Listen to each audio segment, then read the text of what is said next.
आज की कहानी है एक और सच।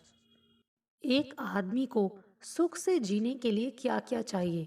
आदमी का आदमी पर भरोसा, संबंधों में सहानुभूति, एक दूसरे का लिहाज, ठीक से जीने लायक आमदनी, जीवन की सुरक्षा, चैन की सांस ले सकने की आज़ादी, भय मुक्त वातावरण।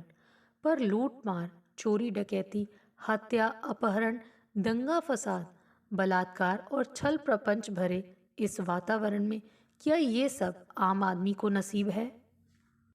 लोग सुख से जिएं, इसकी किसको फिक्र है? नेता, जनप्रतिनिधि, अफसर, सब के सब अपने अपने जुगाड़ में जुटे हुए हैं। लोगों को जीने लायक मामूली सुविधाएं भी नहीं मिल रही हैं। हबड़ तबड़ में स्टेशन की तरफ भागती जा रही अमिला यही सब लगातार सोचे जा रही है। गाड़ी ना निकल जाए, निकल गई तो गांव के स्कूल तक कैसे पहुंचेगी? अफसर आ रहे हैं। अंबेडकर गांव में खाना पूर्ति के लिए रोज अफसरों के दौरे होते रहते हैं। गांव पूरी तरह संतृप्त होना चाहिए। खाक संतृप्त होगा। कभी राजीव गांधी ने कहा था, सरकार गांव के लिए 1 रुपया यानी 100 पैसा भेजती है, पर वहां तक पहुंचते पहुंचते वो 10 पैसे ही रह जाते हैं। 90 पैसे बीच की सरकारी मशीन खा जाती है। कैसे विकास हो देश का? पर इसके लिए जिम्मेदार कौन है? नेतागण, बिचौलिए, भ्रष्ट नौकरशाही और कहीं ना कहीं हम सब। अजीब दिमाग होता है आदमी का। हर वक्त सोच विचार, मन में उठापटक, तर्क वितर्क, शहर से दूर। इस गांव में तबादला कर दिया गया अमिला का। अफसरों से खूब गिड़गिड़ाई कि सर, बच्चा छोटा है, सास बहुत बूढ़ी है, काम काज नहीं कर पाती, ससुर को लकवा है, पति दूर के जिले में सरकारी सेवा में है, परिवार को देखने वाली मैं अकेली, मुझ पर रहम कीजिए सर। लेकिन पैसा ऐंठू रिश्वतखोरों को कहीं किसी पर रहम आता है? झिड़क दिया अमिला को। हर कोई शहर में रहना चाहता है, उसके लिए एक से एक बहाने।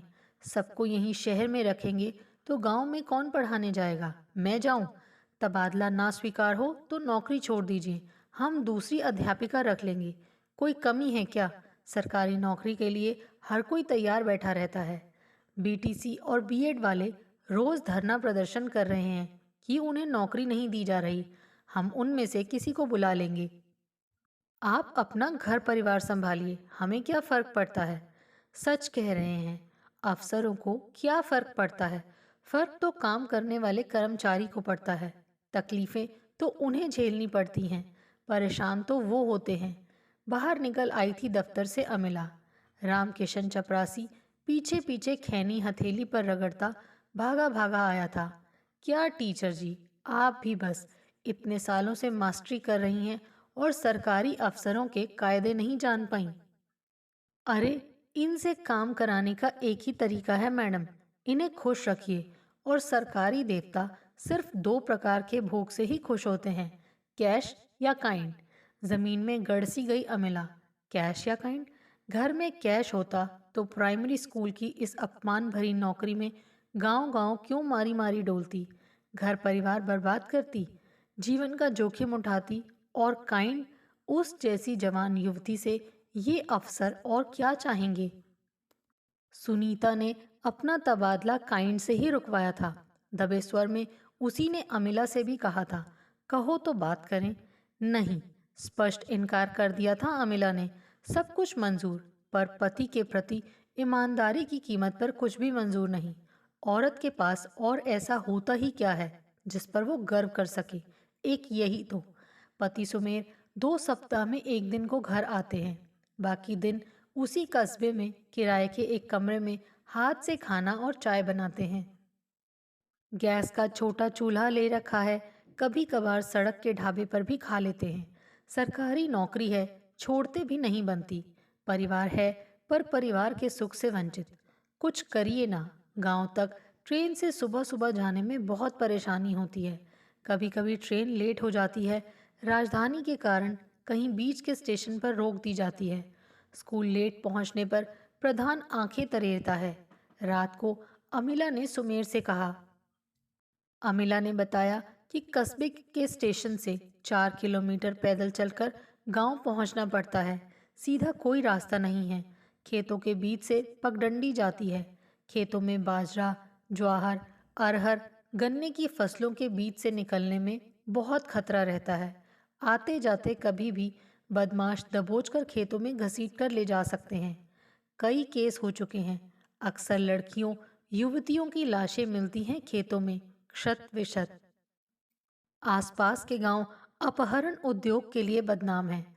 दबंग लोग अपने घरों में दूर दूर से पकड़कर लाई गई पकड़े रखते हैं। फिरौती मिल जाए तो छोड़ देते हैं, ना मिले तो मारकर कुएं में डाल देते हैं। पुलिस ही नहीं, आसपास के सभी लोग जानते हैं, पर सबका पैसा बंधा हुआ है। गांव के लोग डर के कारण मुंह नहीं खोलते। नेता, पत्रकार और अफसर उन दबंगों के यहाँ दावत उड़ाने और ऐश करने आते रहते हैं। वे लोग उनकी हर तरह की सेवा करते हैं। सुनकर सुमेर परेशान जरूर हुए, पर कुछ कर सकने में लाचार ही रहे। सोचकर बोले, किसी तरह ये साल तो निकालना ही पड़ेगा। किसी नेता या अफसर से जुगाड़ निकालने की कोशिश करूंगा। शायद अगले साल तक कुछ कर पाऊं। और तब तक अगर मेरे साथ कुछ घट गया तो। अमिला परेशान हो उठी। जब से उस खूनी कुएं के बारे में सुना है, सचमुच बहुत भय लगता है। झल्ला पड़े सुमेर। 15 दिन बाद घर आता हूँ और तुम यही रोना लेकर बैठ जाती हो। ट्रेन से उस गांव जाने वाली तुम अकेली तो हो नहीं, और भी सवारियां उतरती होंगी उस गांव की। सबके संग साथ आया जाया करो, ऐसा कौन खा जाएगा तुम्हें। कहने को कह तो गए सुमेर, पर सोचते भी रहे, कहीं सचमुच अगर अमिला के साथ कुछ ऐसा वैसा हो गया तो कितनी बदनामी होगी। पर करें तो क्या करें। ट्रेन में बैठी अमिला सारी स्थितियों पर सोचती रही, कुढ़ती और गुस्से से उबलती भी रही। सहसा उसे हेडमास्टर जितेंद्र की बात याद आई। बहुत मत सोचा करो अमिला, ये दुनिया ऐसे ही चलेगी। हमारे तुम्हारे सोचने से कुछ नहीं होगा। मस्त रहा करो। जितेंद्र ही हैं जिनसे वो अपने मन की बात कह लेती है। अपने भय और आतंक, अपनी आर्थिक परेशानियां, परिवार की कठिनाइयां बोल बता लेती है। पति तो 15 दिन में एक दिन को आते हैं, उनसे क्या कहे वो। हम अध्यापकों को इस नौकरी में कितनी जलालत भोगनी पड़ती है। इसके बावजूद अगर हम इसे छोड़ें तो हजार हमारी जगह काम करने को तैयार हैं। इसी का लाभ उठाती है व्यवस्था। जितेंद्र जी बोले, हर सरकारी योजना को जनता के बीच पहुंचाना हमारा काम है। पोलियो ड्रॉप्स इतवार को पिलाइए, स्कूल चलो आंदोलन हम चलाएं, ग्रामीणों को स्वच्छता का महत्व हम बताएं, वृक्षारोपण हम कराएं, साक्षरता अभियान चलाना हमारी जिम्मेदारी, मिड डे मील हमारी जिम्मेदारी, स्कूल की सफाई भी हमारी जिम्मेदारी, पुस्तक मुफ्त बटे हमारी जिम्मेदारी। बच्चे स्कूल ना आए तो घर घर जाकर उन्हें स्कूल में बुला कर लाएं, ये भी हमारा काम। गांधी जयंती हो या नेहरू दिवस, बुद्ध जयंती हो या अंबेडकर जयंती, हर मौके पर गणमान्य अतिथियों को बुलाकर भाषण हमें कराने हैं। उनके चाय नाश्ते का प्रबंध करना भी हमारी जिम्मेदारी।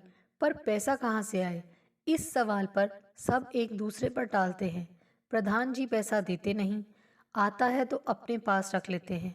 उनसे कौन लड़े, है हम में ताकत। अफसरों से शिकायत करो तो कहते हैं हम क्या जाने, वो आपकी समस्या है, आप जानिए। सहसा रुककर हेडमास्टर जितेंद्र फिर बोले, अब बड़े बड़े शिक्षा अधिकारी इस अंबेडकर गांव में आ रहे हैं। हर तरह गांव संतृप्त हुआ या नहीं, इसका मुआयना करने। हमने शिक्षा अधिकारी से जाकर कहा, सर प्रधान जी न तो इमारत की मरम्मत का पैसा दे रहे हैं, न रंग पुताई के लिए। बच्चों को पीने के पानी तक की कोई व्यवस्था नहीं हो पा रही। स्कूल में श्याम पट तक नहीं है, लिखने के लिए चौक या खड़िया मिट्टी तक नहीं मिलती। स्कूल के दरवाजे आगे लोग उखाड़ कर ले गए हैं। आवारा जानवर रात को स्कूल में घुसकर बैठते हैं। उनका गोबर हमें पहले साफ करना पड़ता है, तब स्कूल चल पाता है। इस पर बच्चों के माँ बाप एतराज़ करते हैं, कहते हैं बच्चे सफाई नहीं करेंगे, हमें चपरासी नहीं मिलता। कौन करे ये सब। जानती हो शहर के अफसर ने क्या कहा। बोले, आप लोग जो वेतन पाते हैं वो किस लिए, उसमें से करिए आप लोग। हम तो पैसा प्रधान को देते हैं, उससे मिल बैठकर आप किसी तरह ये सब कराइए। और हाँ, मिड डे मील पर ज़रूर ध्यान दीजिए। किसी बच्चे ने शिकायत की तो समझ लीजिए, लेकिन सर, मिड डे मील तो हम हफ्ते में 1-2 दिन ही दे पाते हैं।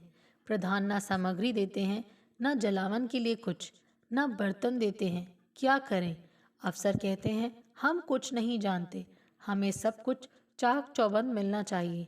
जितेंद्र ने गुस्से में कहा, आने दीजिए इस बार, सब कह देंगे बड़े अफसरों को, फिर जो होगा देखा जाएगा। उनका चेहरा क्रोध से तमतमा गया था। नहीं जितेंद्र जी, ऐसा हरगिज मत करिएगा। अमिला घबरा गई थी। कुछ सोचकर बोली, आप अपने गांव से उस गांव तक मोटरसाइकिल पर आते हैं। रास्ते में वह खूनी कुआं पड़ता है। आसपास के सारे गांव अपहरण उद्योग के लिए बदनाम हैं। आपको वो जालिम प्रधान कभी भी रास्ते में पकड़वा लेगा। आपको कुछ हो गया तो मैं इस गांव में किसके भरोसे नौकरी कर पाऊंगी? प्रधान जी की कैसी नजरें मुझे घूरती हैं, ये आप भी जानते हैं और मैं भी। किसी भी दिन अनहोनी घट सकती है, सबकी ऐसी की तैसी। जितेंद्र जी ने दिलासा दिया, अपने गांव में मेरी भी कुछ इज्जत है। अगर तुम पर जरा भी कोई आंच आई तो सैकड़ों लोगों को अपने गांव से लाकर यहाँ बवाल मचा दूंगा। उस सब की नौबत ही क्यों आने दी जाए? अकल से काम लें हम लोग, अमिला ने कहा। अकल से क्या काम लें बताओ? प्रधान जी के पास मिड डे का अनाज और सामग्री आती है, वो हमें बहुत कम देते हैं। मेन्यू के अनुसार एक दिन भी हम बच्चों को नहीं खिला पाते। स्कूल की मरम्मत के लिए पैसा आया, प्रधान ने हड़प लिया। न गिरती इमारत की मरम्मत हो सकी, न दरवाजे खिड़कियां लग सकी, और न रंग पुताई हो सकी। यहाँ तक कि बच्चों के लिए मुफ्त बांटने को जो किताबें आईं, वे गांव की स्टेशनरी की दुकान पर बेच दी गईं। हेडमास्टर का एकमात्र कमरा है, उसमें प्रधान ने अपने जानवरों का भूसा भरवा दिया है। पाठशाला एक प्रकार से पशुशाला बन गई है। शिकायत नहीं करेंगे तो अफसर चेतेंगे कैसे? सारा दोष हम पर मढ़ दिया जाएगा कि हम नकारा हैं और पैसा खा गए। सरकारी अफसर किसी को नहीं नापेंगे, हम मास्टरों को नाप देंगे। सस्पेंड तो करेंगे ही, संभव है नौकरी से निकाल बाहर करें। शिकायत के अलावा और कौन सा रास्ता है? अमिला को लगा, जितेंद्र जी कहते तो सच है, पर सच का नतीजा वो भी जानते हैं और अमिला भी। जिस प्रधान के खिलाफ गांव में कोई चुनाव लड़ने तक की हिम्मत नहीं करता, जिसके पास हथियारबंद लोगों की पूरी फौज रहती है, जो आसपास के इलाकों में कुख्यात है, जिसकी चारों तरफ तूती बोलती है, जिसके खिलाफ कोई जबान तक नहीं खोलता, जिसके पास अफसर तथा नेताओं का जमावड़ा लगा रहता है, दावतें उड़ती रहती हैं, आसपास की लड़कियों को लाकर रात को ऐश और जश्न होते हैं। उस दबंग के खिलाफ अमिला या जितेंद्र जैसे मामूली लोगों की क्या हैसियत है कि वो कुछ कह पाएं? पर ये भी सच है कि ये गांव अंबेडकर है और सरकारी आदेश है कि गांव हर तरह से संतृप्त होना चाहिए। अफसर मुआयने पर आ रहे हैं, क्या हो? स्कूल की सफाई और रंग पुताई जितेंद्र जी को अपने पैसे से करानी पड़ी। खाद और बीज का जो पैसा घर पर रखा था, उसे लगाना पड़ा। अमिला ने कहा, सर पूरे खर्चे का हिसाब लगाइए, कुछ मैं भी करूं। ये सिर्फ आपकी ही जिम्मेदारी क्यों हो? तुम रहने दो अमिला, मुझे तुम्हारी हालत अच्छी तरह पता है। जितेंद्र जी मुस्कुराए। कुछ भी हो, मैं इस बार अफसरों के आने पर पूरी स्थिति सबके सामने रख दूंगा, फिर चाहे मुझे नौकरी से ही हाथ क्यों ना धोना पड़े। उनकी आवाज में जो दृढ़ता थी, उससे अमिला सचमुच सहम गई थी। अगर उन्होंने ऐसा किया तो नतीजे की वह कल्पना कर सकती थी। दबी जबान बोली, अच्छी तरह सोच लीजिए। आए दिन प्रधान और गांव के छुट भइये नेता बेकसूर लोगों को सबके सामने बेइज्जत करते रहते हैं। हम लोगों की बेइज्जती करके उन्हें क्या देर लगेगी? जो होगा देखा जाएगा, पर सहने की भी एक सीमा होती है। अमिला, हम कहाँ तक सहें? इसका प्रतिकार किसी न किसी को एक ना एक दिन करना ही पड़ेगा।